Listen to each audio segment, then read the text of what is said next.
Hello everyone, তোমাদের এ to Z sports বয়েজের আরো একটা নতুন ভিডিওতে স্বাগতম। আর আজ আমরা এই ভিডিওতে আলোচনা করব কালকের Mohun Bagan versus North East United FC ম্যাচটাকে নিয়ে। এবং এই ম্যাচের কথায় যদি আমি আসি, দেখো মোহনবাগান তারা কিন্তু বর্তমানে আইএসএল এর লিগ তালিকার 2 নম্বরে রয়েছে, আর নর্থ ইস্ট ইউনাইটেড এফসি তারা কিন্তু রয়েছে 12 নম্বরে। এবং মোহনবাগানের পয়েন্টসের দিকে যদি একটু চোখ বোলাই, দেখবো মোহনবাগান কিন্তু 8 ম্যাচে 17 পয়েন্ট পেয়েছে। এবং কালকের ম্যাচ যদি তারা জিততে পারে তাহলে কিন্তু মোহনবাগানের 9 ম্যাচে 20 পয়েন্ট হয়ে যাবে। এবং তার সাথে সাথে কিন্তু মোহনবাগান মুম্বাইকে টপকে লিগ তালিকার একদম টপে পৌঁছে যাবে। মানে যেখানে আমরা মোহনবাগানকে দেখে অভ্যস্ত, মোহনবাগান কিন্তু সেখানেই থাকবে বা পৌঁছে যাবে। এবং এই ম্যাচের আগে দুই দলের দুই শিবিরে কিছু সমস্যাও কিন্তু রয়েছে।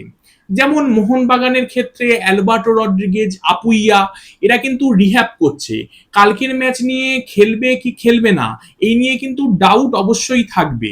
তার সাথে সাথে নর্থ ইস্ট ইউনাইটেড এফসি তাদের একেই 3টে বিদেশি আছে, তার উপর তাদের ক্যাপ্টেন জোবাকো, তাকে নিয়েও কিন্তু ডাউট আছে সে খেলবে কি খেলবে না।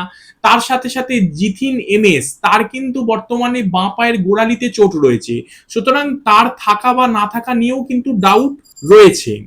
এবং এই অবস্থায় কিন্তু দুটো দল একে অপরের মুখোমুখি হবে।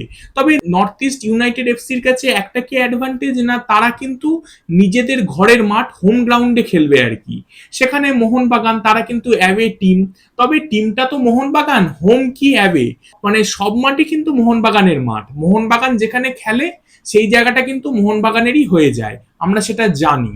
তো চলো আজকের কিন্তু এই ম্যাচটাকে নিয়ে ডিটেলসে আলোচনা করব যে দুই দল কেমন ফার্স্ট ইলেভেন নিয়ে নামতে পারে এবং দুই দলের থ্রেটই বা কারা হতে পারে। তো চলো ভিডিওটা শুরু করা যাক। Welcome to A to Z sports voice. তোমরা যদি চ্যানেলে প্রথম এসে থাকো তাহলে সাবস্ক্রাইব করে বেল আইকনটাকে বাজিয়ে দাও ফুটবল এবং ক্রিকেট সংক্রান্ত যাবতীয় আপডেট পাওয়ার জন্য। আর ডেইলি আপডেটেড থাকার জন্য আমাদের আদার social media ID Facebook, Insta এগুলোকে ফলো করে রাখতে পারো। নাও কাম টু দ্য পয়েন্ট। দেখো প্রথমেই যদি এই ম্যাচের কথায় আসি, আমি নর্থ ইস্ট ইউনাইটেড এফসি দিয়ে ফার্স্ট শুরু করি। এই দলটা প্রথমেই আমি বললাম যে লিগ তালিকার 12 নম্বরে আছে। কিন্তু কেন আছে, এর মূল একটা কারণ হচ্ছে তারা কিন্তু স্কোরার পাচ্ছে না, বা গোল স্কোরারের কিন্তু তাদের দলে অভাব রয়েছে। এবং তোমাকে বললামই যে তিনখানা মাত্র বিদেশি তাদের দলে রয়েছে, আজারির মতন বিদেশিকে কিন্তু তারা ছেড়ে দিতে বাধ্য হয়েছে। এবং তাদের এই 7-7খানা গোল যে করেছে তারা এখনো অব্দি আইএসএল এ, কারা করেছে জানো? আমি তোমাদের একটু বিশদে বলি, কারণ আমি স্ট্যাট নিয়ে কথা বলতে ভালোবাসি। দেখো, লাল বিয়াকনিয়া বলে প্লেয়ারটা 2টো গোল করেছে, তার সাথে সাথে 2টো গোল করেছে অ্যান্ডি বলে তাদের বিদেশিটা। আর গগৈ, ম্যাকার্টন আর জিথিন এরা প্রত্যেকে একটা একটা করে গোল করেছে। এটাই কিন্তু নর্থ ইস্টের এখনো অব্দি গোলের স্ট্যাট। তো এর থেকে বোঝা যাচ্ছে এর মধ্যে কিন্তু দুজন প্লেয়ার খুব থ্রেট হতে পারে মোহনবাগানের জন্য। একজনকে না, অ্যান্ডি বলে বিদেশিটা, যে কিন্তু গোল যেমন নিজের দলের হয়ে করছে আবার বিপক্ষ দলের হয়ে এক এক সময় দেখা যাচ্ছে যে গোল করে দিচ্ছে, মানে সেম সাইড গোল হয়ে যাচ্ছে। তার থেকে দুরকমই দেখছি, মোহনবাগান ম্যাচে যদি দেখা যায় সেটা আরো ভালো হবে। যাই হোক, এর সাথে সাথে কিন্তু লাল বিয়াকনিয়া সেও কিন্তু ফার্স্ট ইলেভেনে থাকলে থ্রেট তৈরি করতে পারে। এছাড়াও তাদের দুপাশের দুই উইঙ্গার, একজন হচ্ছে পার্থিব গগৈ, অপরজন হচ্ছে জিথিন এমএস। এই দুজন কিন্তু অবশ্যই মোহনবাগান ডিফেন্সের জন্য থ্রেট হতে পারে, যেহেতু অ্যালবার্টো রড্রিগেজ থাকবে কি থাকবে না সেই নিয়ে একটা ডাউট আছে। এটা কিন্তু মোহনবাগানের জন্য বিগ থ্রেট হতে পারে। তাছাড়াও কি বলতো, নর্থ ইস্টের প্লেয়াররা তো একটু স্পিডে খেলে, এবং সেই স্পিডটাকে কন্ট্রোল করার মতন প্লেয়ার যেখানে অ্যালবার্টো নেই, একমাত্র আমি কিন্তু অভিষেক টেকচাম সিংকেই দেখতে পাচ্ছি। এবং সে বাদে কিন্তু সুভাশিস কতটা করতে পারবে, বা টম অ্যান্ড্রেড স্পিডের কাছে অন্তত আমি বলছি, আমি এক্সপিরিয়েন্সে যাচ্ছি না কিন্তু, সেটা কিন্তু আমার ডাউট রয়েছে। তবে বাঁচোয়া কি বলতো, একটা তাদের মিডফিল্ডটা কিন্তু সেরাম স্ট্রং নয় যতটা মোহনবাগান মিডফিল্ডে। মানে একটা আপুইয়া না থাকলেও তুমি সাহাল আব্দুল সামাদ আগের ম্যাচে ভালো খেলেছে, তাকে খেলাতে পারো। থাপা রয়েছে, টাংরি রয়েছে, অন্তত অপশন রয়েছে, এইটুকু তুমি বলতে পারো।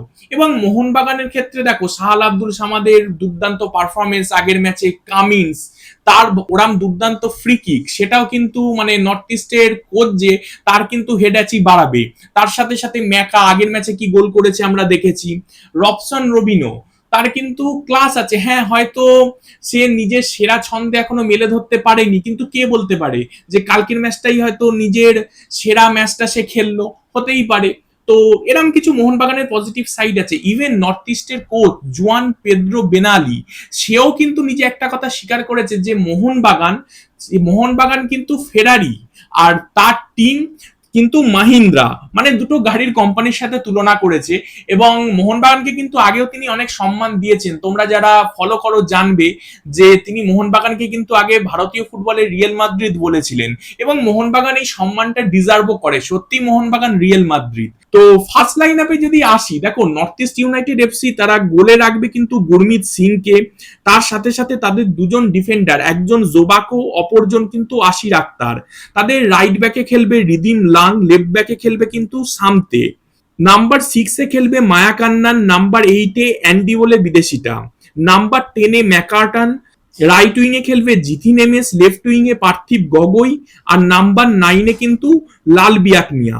আর মোহনবাগানের ফার্স্ট লাইন আপের কথায় যদি আমি আসি, দেখো মোহনবাগান তাদের দলে কিন্তু অ্যালবার্টো রড্রিগেজ সঙ্গে আপুইয়া, এই দুজনের খেলা নিয়ে ডাউট আছে, তাই আমি এই দুজনকে কিন্তু বাইরে রেখেই ফার্স্ট ইলেভেনটা বলছি। দেখো গোলে তো বিশাল কাইত অবশ্যই খেলবে, তার সাথে দুজন ডিফেন্সিভ প্লেয়ার বা সেন্টার ব্যাক পেয়ারিং কিন্তু হবে টম অ্যান্ডেডের সাথে মেহতাব সিং। রাইট ব্যাকে খেলবে অভিষেক টেকচাম সিং, লেফট ব্যাকে খেলবে সুভাশিস বোস। নাম্বার 6 সেই পজিশনটা কিন্তু দীপক টাংরি, তার খেলারই কিন্তু সম্ভাবনা বেশি।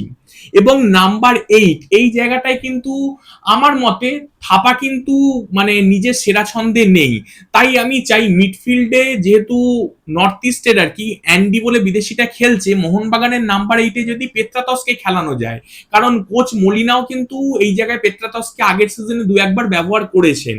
তো নাম্বার 8-এ আমি পেত্রাতসকে রাখছি, নাম্বার 10-এ আমি শাহাল আব্দুল সামাদকে খেলাতে চাইছি, রাইট উইং এ আমি রাখছি লিস্টন কোলাসোকে, লেফট উইং এ আমি রাখছি রবসন রবিনোকে, আর নাম্বার 9-এ জেমি ম্যাকলারেনকে। আমার মতে এটাই কিন্তু দুই দলের বেস্ট প্লেইং 11। তো তোমাদের কি মনে হয় এই ম্যাচের রেজাল্ট কি হতে পারে? কমেন্ট করে জানাও। আর ভিডিওটা ভালো লাগলে সাবস্ক্রাইব করে বেল আইকনটাকে বাজিয়ে দাও, লাইক করো, কমেন্ট করো, শেয়ার করো। Thanks for watching. জয় হিন্দ, জয় ভারত।